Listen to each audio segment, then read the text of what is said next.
Welcome to Chef Knives to Go, quick look product reviews. I'm Steve Gamache for Chef Knives to Go, and this time we are looking at the Matsubara G3 or Ginsan Nashiji Gyuto 240mm knife. The way these are constructed is they have 3 layers. They're all stainless. The outside has, or each side is covered with a soft stainless cladding, and then the hard core cutting edge steel down the middle that you can see kind of peeking out right here is what's known as G3 or Silver 3 or Ginsanko, a few different names for it, but it is a fine-grained conventional stainless steel that is really awesome for kitchen knives. It has great sharpenability, gets very, very sharp. It's easy to sharpen, almost like a nice carbon steel, and decent edge retention. Again, it's not a powdered metallurgy steel or anything like that, but it's really nice to sharpen, and again, it'll get stupid sharp, and it's stainless, so it's really a nice steel. The heat treat's about 61, a Rockwell on that core steel, and again, we have stainless cladding over that hardcore cutting edge for a 3-layer style. The weight and dimensions are going to vary a little bit from knife to knife. This particular one is about 7.4 ounces or 210 grams, so it's got some heft to it. The edge length is about 248. It's pretty long, so it's almost 250 millimeters, and about 9 3/4 inches. So it's a pretty big knife. That's from the tip all the way to the back of the heel here. You can see the heel's kind of back swept a little bit. It's kind of a nice aggressive look. The overall length on this is about 390 millimeters. And then these are not super skinny. Actually, the 210 was quite a bit thicker than this. Not a ton thicker, but it was thicker. So these will vary from knife to knife. This actually thins out a lot right here and then kind of thickens back up. So, these are hammered out, so everyone's going to be a little different. This particular one is about 2.7 right here, and it actually thins out a bit right here and then thickens back up, and about halfway down I measured about 2 millimeters. And then we don't have a lot of taper to it.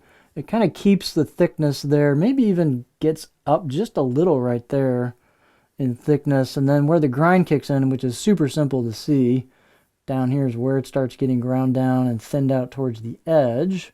Where that grind starts, that's where we start thinning out that spine into the tip.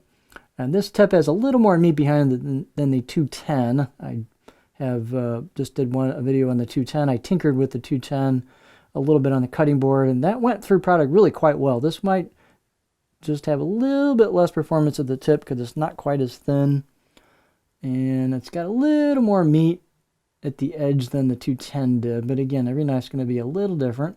These are nice and straight. The grinds are really nice. The fit and finish is really cool on these.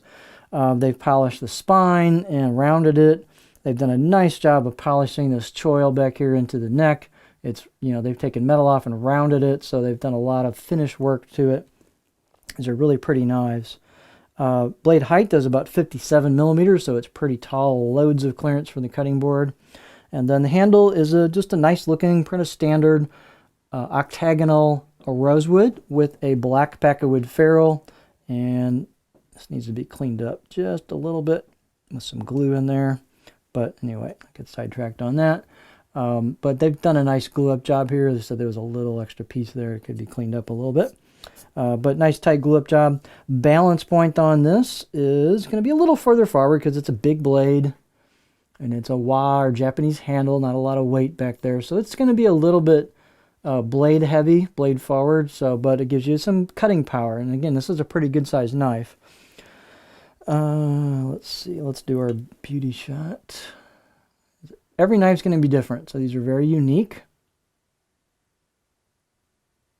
So you can see on the right side of the blade as you'd be holding it, this finish is called a Nashiji or pear skin, and they've got hammering, little pockets and marks there, so every knife's going to be unique. And then the grind, and then here's your wavy line where the cladding gives way to the core steel. Very nice look.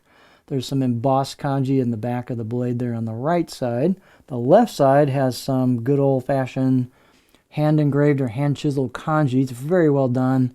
You can run your fingers over it and feel it. If you move the knife around in the right light, it'll kind of dance a little bit. It's a little hard to show on camera, but it does actually. It's a pretty cool trick to impress your friends at dinner parties or relatives, whoever. Hey, Thanksgiving's coming up. You can cut the turkey with this. So very, very nice look. Every knife's going to be a little bit unique. As I said, the fit and finish is really quite good. This had a nice edge on it, about a 6 out of 10, but it'll get really sharp if you know what you're doing.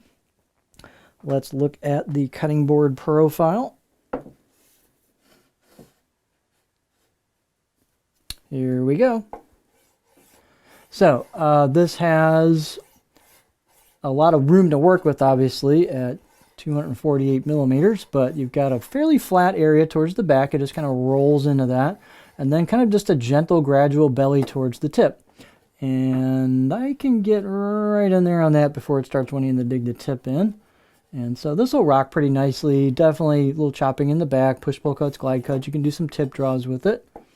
So pretty versatile profile overall. So this is a neat knife. They feel good on the cutting board. They've got some stiffness to them. The steel's great. The look is really cool. Everyone's going to be a little unique. And just a really cool package. So this is the Matsubara G3 or Ginsan stainless Nashiji Gyuto 240 millimeter knife.